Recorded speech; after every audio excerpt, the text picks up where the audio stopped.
अस्सलाम वालेकुम व्यूअर्स, मैं हूं शाकिर सोलंकी। व्यूअर्स, एक प्रोग्राम मैंने पहले भी किया था तबलीगी जमात के हवाले से। आज हुकूमत तो तबलीगी जमात के हवाले से हुकूमत को तो कोई फिक्र नहीं है।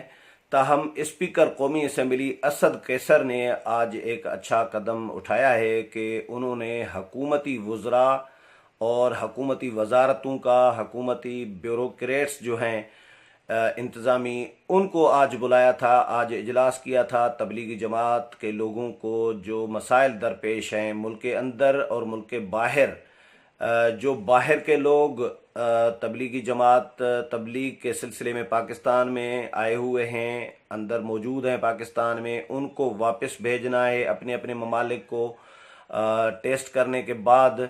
और जो पाकिस्तान से बाहर गए हुए हैं, मुख्तलिफ ममालिक में इस वक्त फंसे हुए हैं तबलीगी जमात के लोग, उनको वापस कैसे लाना है, उसके हवाले से भी पाकिस्तान के अंदर तबलीगी जमात के लोगों के साथ क्या कुछ हो रहा है, ख़ास तौर पर पंजाब में या मुल्क के मुख्तलिफ शहरों में जो तबलीगी जमात के लोग फंसे हुए हैं, इनके हवाले से आज स्पीकर असद कैसर ने इजलास बुलाया था और बड़े अच्छे फैसले किए गए हैं। आज स्पीकर असद कैसर ने मौलाना तारिक जमील के साथ भी टेलीफोन पर बात की है इस इजलास के बाद, और उनको ब्रीफ भी किया है कि हमने ये इकदाम किए हैं।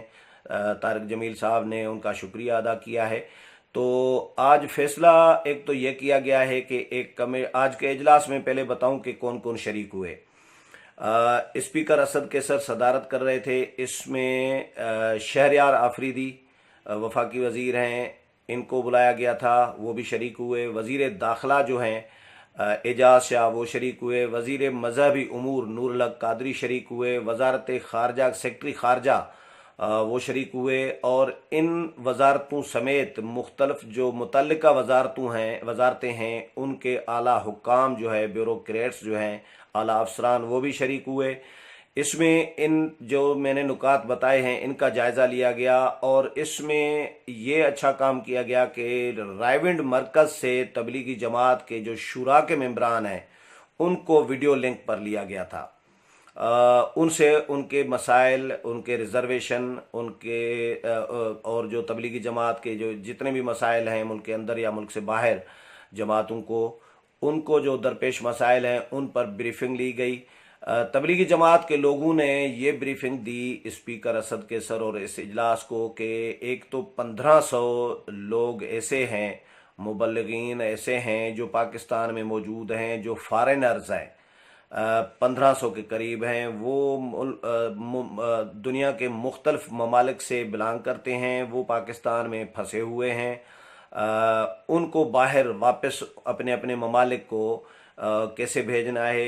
एक तो उनका टेस्ट करना है कि उनमें कोई बीमारी नहीं है, वो क्लियर हैं। क्लियर करने के बाद उनको वापस भेजा जाए। हुकूमत इसके लिए इकदाम करे, ये रिक्वेस्ट की है तबलीगी जमात की शूरा के मेंबरान ने।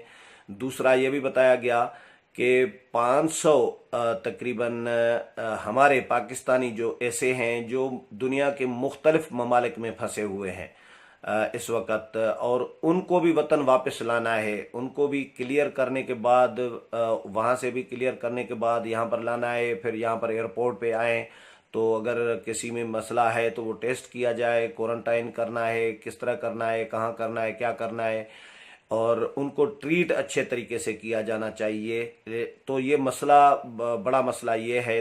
और तीसरा मसला ये बताया गया कि मुल्क के मुख्तलिफ शहरों में इस वक्त जमातें फंसी हुई हैं, तबलीगी जमात के लोग फंसे हुए हैं, उनको भी बाइज्जत तरीके से रेस्क्यू कराया जाए, टेस्ट ज़रूर कराया जाए, और हुकूमत अपनी निगरानी में उनको अपने घरों को भेजे। जो क्लियर हैं, जो रिपोर्ट्स हैं वो नेगेटिव आ रही हैं, उनको तो अपने घरों को भेजा जाए। जिनकी पॉजिटिव आ रही है तो उनको क्वारंटाइन में रखा जाए। तो ये उन्होंने रिक्वेस्ट की है, 2-3 रिक्वेस्ट उन्होंने की हैं। और स्पीकर असद कैसर ने हुकूमत को हिदायत जारी की हैं कि हुकूमत इसके लिए फौरी इकदाम करे। शहरयार आफरीदी की सरबराही में एक कमेटी भी कायम की गई है, और जिसमें वजारत खारजा, वजारत दाखिला, वजारत मजहबी उमूर और मुख्तलिफ जो वजारतें हैं, जो मुतल्लिका वजारतें हैं, उनको, उनके ब्यूरोक्रेट्स को इसमें शामिल किया गया है। और स्पीकर ने यह भी कहा है कि इसमें चारों सूबों, आज़ाद कश्मीर और गिलगित बल्तिस्तान के लोगों को भी शामिल किया जाए, मुतल्लिका जो स्टेक होल्डर्स हैं उनको भी शामिल किया जाए, क्योंकि मुल्क के दूर दराज से कहीं से भी तबलीगी जमात का कोई फ़र्द हो सकता है, गिलगित से भी हो सकता है, कश्मीर से भी हो सकता है, सिंध के पी के बलूचिस्तान, पंजाब, कहीं से भी हो सकता है, इस्लामाबाद से। तो सिर्फ मरकज़ की, इस्लामाबाद की टीमें या इस्लामाबाद वफा की वजारतों के लोग नहीं होने चाहिए, इसमें तबलीगी जमात के लोग भी होने चाहिए और ज़िम्मेदारान भी होने चाहिए और वजारतों के लोग भी होने चाहिए, मुतल्लिका जो वजारतें हैं, ताकि इसको आसान तरीके से इस मसले को भी हल किया जाए। और तबलीगी जमात के लोगों पर पहले ही इल्ज़ामात बहुत लगाए जा चुके हैं कि तबलीगी जमात के लोगों ने इज्तिमा किया था रायविंड में, वहाँ से कोई ये वबा फैली है। 25-27 लोगों में रिज़ल्ट मनफी आया था। इस पर एक हमारे शबीर सुमरू साहब हैं, मेरे सिंध से तल्लुक़ रखते हैं, मेरे व्यूअर हैं बहुत अच्छे, उन्होंने इस पर मेरे साथ बहस भी की। मैंने एक जो पिछला प्रोग्राम किया था, मैंने ये नहीं कहा था कि रायवेंट से जो केसेस मिले हैं या कहीं से भी किसी में भी, तो आप उनको क्वारंटाइन न करें। लेकिन इस तरह मुर्दो इल्ज़ाम ठहराना किसी एक मसलक को कि ये तबलीगी हैं और ये मुल्क के दूर दराज इलाकों में फैले हुए हैं तो इन्होंने ही वबा ये फैलाई है, तो ये इस तरह नहीं होना चाहिए। या फ़र्ज़ करें अहले तशय्युअ के लोग ईरान से आए तो उन पर भी जो मुख्तलिफ मसालिक के लोग हैं उन पर भी इल्ज़ाम, टारगेट इस बुनियाद पर नहीं होना चाहिए कि ये शिया है, ये तबलीगी है, ये देवबंदी है, ये सुन्नी है, ये बरेलवी है, ये वहाबी है। इस बुनियाद पर इल्ज़ामात नहीं लगाने चाहिए हमें एक दूसरे के ऊपर। ये बीमारी है, ये तबलीगी को भी लग सकती है, ये अहले तशय्युअ को भी लग सकती है, ये बरेलवी को भी लग सकती है, ये देवबंदी को भी लग सकती है, वहाबी को भी लग सकती है, किसी को भी लग सकती है। इस बीमारी का कोई मसलक नहीं है। तो बहरहाल तबलीगी जमात के लोगों पर भी इल्ज़ामात लगे थे, तो आज स्पीकर ने यही कहा है कि ये वबा जो फैली हुई है ये किसी मसलक को नहीं जानती, किसी मज़हब को नहीं जानती, और इस तरह इसको हमें एक दूसरे पर मज़हब के हवाले से या मसलक की बुनियाद पर इल्ज़ामात नहीं लगाने चाहिए कि इस फलां मसलक के बंदों ने, लोगों ने ये ज़्यादा वबा फैलाई है। हाँ, तबलीगी जमात का इज्तिमा ज़रूर चल रहा था, वहाँ पर हुआ है, गफलत हुई है उनसे। गफलत अलग चीज़ है, जानबूझकर ये फैलाना, बदनीयती की बुनियाद पर ये फैलाना, ये गलत है। अब तो तबलीगी जमात के लोगों ने जैसे ही वबा फैलना शुरू हुई तो उन्होंने तबलीगी जमात के लोगों को हिदायत कर दी कि जो जो जमातें जहाँ जहाँ हैं वो वहाँ रुक जाएं। तबलीगी जमात का काम बंद कर दिया गया। जब मक्का मदीना ही बंद कर दिया गया था, मसाजिद बंद कर दी गई, बड़े इज्तिमात जो हैं जुमे के, नमाज़ों के, वो बंद कर दिए गए, तो ज़ाहिर तबलीगी जमात के लोगों को भी ये बंद करना पड़ा। और जहाँ जहाँ जो जमातें थी वो वहाँ वहाँ उन्होंने रोक दी थी, उन्होंने इक़दामात किए हैं। लेकिन जब किसी में, तबलीगी जमात के शख्स में, किसी भी मसलक के शख्स में जब ये वबा आ जाती है, लग जाती है, तो उसको कम से कम खुद को भी थोड़ा सा करना चाहिए। अगर उनको पता है कि मुझे नज़ला, ज़ुकाम, खांसी और इस तरह की चीज़ हो रही है तो वो डॉक्टर से रुजू करना चाहिए, बजाय इसके कि वो लोगों से मिलता जुलता रहे। उसको क्वारंटाइन अपने आप को करना चाहिए, डॉक्टर से रुजू करना चाहिए। ये हमारी भी, उनकी अपनी भी जिम्मेदारी बनती है, इसमें कोई शक नहीं है।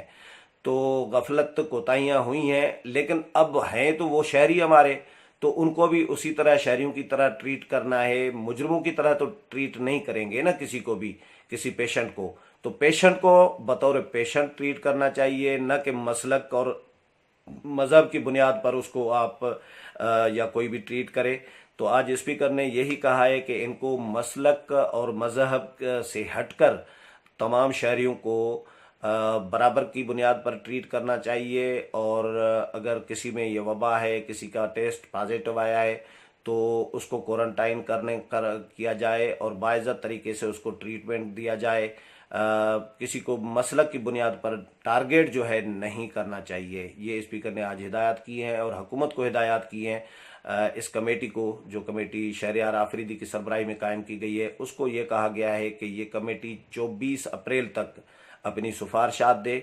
आज 7 अप्रैल है, 24 अप्रैल तक इसको टाइम दिया गया है कि ये जो बाहर लोग मौजूद हैं, 500 से ज़ायद हमारे पाकिस्तानी तबलीगी जमात के लोग, उनको वापस कैसे लाना है, और जो पाकिस्तान में मौजूद हैं 1500 के करीब फॉरेनर्स तबलीगी जो है मुख्तलिफ ममालिक के लोग, उनको वापस कैसे भेजना है। तो इसके लिए सिफारिशात तैयार की जा रही हैं और ये कमेटी तैयार करेगी। ये 24 तारीख को दोबारा इजलास होगा। स्पीकर को ये सिफारिशात पेश की जाएगी। स्पीकर हुकूमत को फिर ये सिफारिशात भेजेंगे ताकि हुकूमत इस पर अमल दरामद करे।